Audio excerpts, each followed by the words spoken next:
एक बार की बात है, एक निसंतान राजा था। समय के साथ वह बूढ़ा हो चुका था।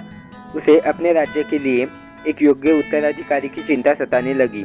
योग्य उत्तराधिकारी की खोज के लिए राजा ने पूरे राज्य में ढिंढोरा पिटवा दिया कि अमुक दिन शाम को जो मुझसे मिलने आएगा उसे मैं अपने राज्य का एक हिस्सा दूंगा।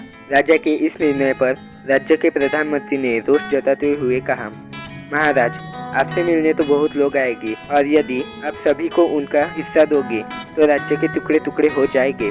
ऐसा अव्यवहारिक काम न करें। राजा ने प्रधानमंत्री को आश्वस्त करते हुए कहा, प्रधानमंत्री जी, आप चिंता न करें, देखते रहे क्या होता है। निश्चित दिन जब सबको मिलना था, राजमहल के बगीचे में राजा ने एक विशाल मेले का आयोजन किया। मेले में नाच गाने और शराब की महफिल जमी थी। खाने के लिए अनेक स्वादिष्ट पदार्थ थे। मेले में कई खेल भी हो रहे थे, जिसके कारण राजा से मिलने आने वाले कितने ही लोग नाच गाने में अटक गए, कितनी ही सुरा सुंदरी में, कितने ही आश्चर्यजनक खेलों में तथा कितने ही खाने पीने घूमने फिरने के आनंद में डूब गए। इस शाम का समय बीतने लगा, पर इन सभी के बीच एक व्यक्ति ऐसा भी था जिसने किसी चीज की तरफ नहीं देखा, क्योंकि उसके मन में निश्चित ध्येय था कि उसे राजा से ही मिलना है। इसलिए वह बागीचा पार करके सीधे राजमहल के दरवाजे पर पहुंच गया। पर वहां खुली तलवारें लेकर दो चौकीदार खड़े थे। उन्होंने उसे रोका, पर वह रुकने वाला कहा था। उनके रोकने को अनदेखा करके और चौकीदार को धक्का मारकर वह दौड़कर अंदर चला गया, क्योंकि वह राजा से निश्चित समय पर मिलना चाहता था। अब जैसे ही वह अंदर पहुंचा, राजा उसे सामने ही मिल गए।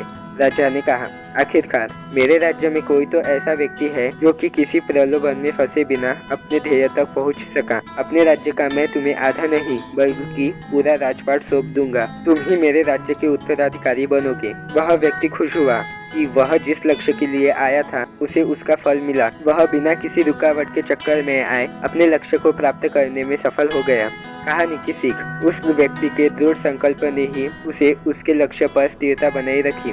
दृढ़ संकल्प, इस शब्द की गहराई को समझने वाला व्यक्ति अपने मनचाहे लक्ष्य को प्राप्त करने की क्षमता रखता है और प्राप्त भी कर लेता है। ठीक उसी व्यक्ति की तरह जिंदगी खेलती भी उसी के साथ है जो खिलाड़ी बेहतरीन होता है। दर्द सबके एक से है, मगर हौसले सबके अलग अलग है। कोई हताश होकर बिखर जाता है तो कोई संघर्ष करके निखर जाता है।